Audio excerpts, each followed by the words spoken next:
फोडाफोडीवरून होणाऱ्या वादानंतर शिंदे चव्हाण एकाच कार्यक्रमामध्ये आल्याचं पाहायला मिळालंय। केडीएमसीच्या सावळाराम क्रीडा संकुलाच्या भूमिपूजनाचा कार्यक्रम होता।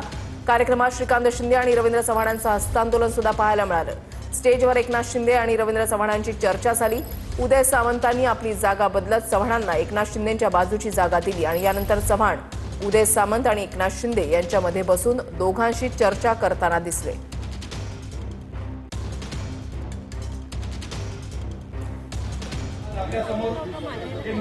कल्याण डोंबिवलीमध्ये जी फोडाफोडी सुरू आहे त्याच्यावरून एकनाथ शिंदे यांनी नाराजी दर्शवलेली होती। एकूणच राज्यभरामध्ये जे काही सुरू आहे त्याच्यावरून एकनाथ शिंदे यांनी दिल्लीमध्ये जात अमित शहांची भेट घेतलेली होती, त्यांच्यासोबत चर्चा केलेली होती आणि त्याच्यानंतर आता हा जो कार्यक्रम डोंबिवलीमध्ये झाला त्याच्यामध्ये रवींद्र चव्हाण आणि एकनाथ शिंदे हे एकाच मंचावर पाहायला मिळाले। सोबतच एकमेकांसोबत गप्पा मारताना सुद्धा पाहायला मिळाले आणि इकडे श्रीकांत शिंदे आणि रवींद्र चव्हाण यांच्यामध्ये हस्तांदोलन सुद्धा झाल्याचं पाहायला मिळालेलं होतं।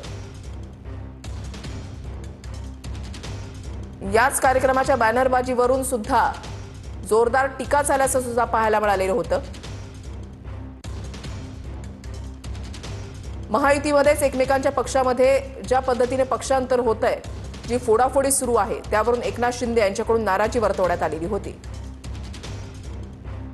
महाविकास आघाडीचं सरकार ज्यावेळेला आलं त्यावेळेला शिंदे साहेब त्यावेळेला आपण सर्वजण साक्षीदार आहात, सर्व कामांना स्थगिती देण्याचं काम त्यावेळेच्या काळामध्ये उद्धवजी ठाकरे यांच्या मुख्यमंत्री काळामध्ये सुरू झालं होतं। परंतु पुन्हा एकदा शिंदे साहेबांच्या नेतृत्वामध्ये 2022ला महायुतीचं पुन्हा सरकार आलं आणि तेव्हापासूनचा आजपर्यंतचा जो काळ आहे तो तुम्ही आम्ही सर्वजण पाहता गतिमान पद्धतीने सातत्याने एक वेगळ्या पद्धतीचा निधी द्यायला सुरुवात झाली।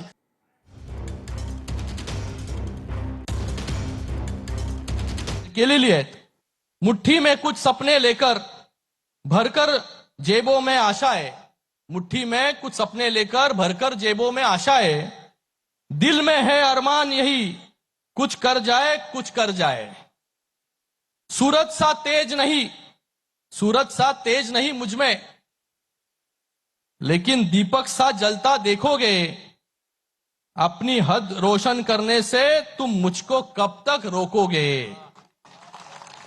खूप अडथळे आले, खूप लोकांनी टीका टिप्पणी केल्या, खूप जे आहे खड्डे खोदायचं काम केलं, पण कधीच जे आहे खड्ड्यामध्ये जे आहे पडायचं काम जे आहे डॉक्टर श्रीकांत ज्यांनी खड्डे खोदले त्यांचं काय झालंय तुम्ही बघितलं।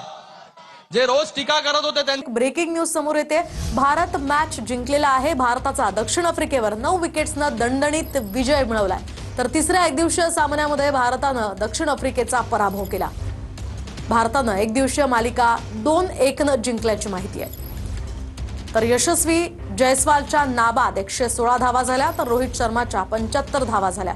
भारतानं दक्षिण आफ्रिकेवर 9 विकेट्सनं दणदणीत विजय मिळवलाय।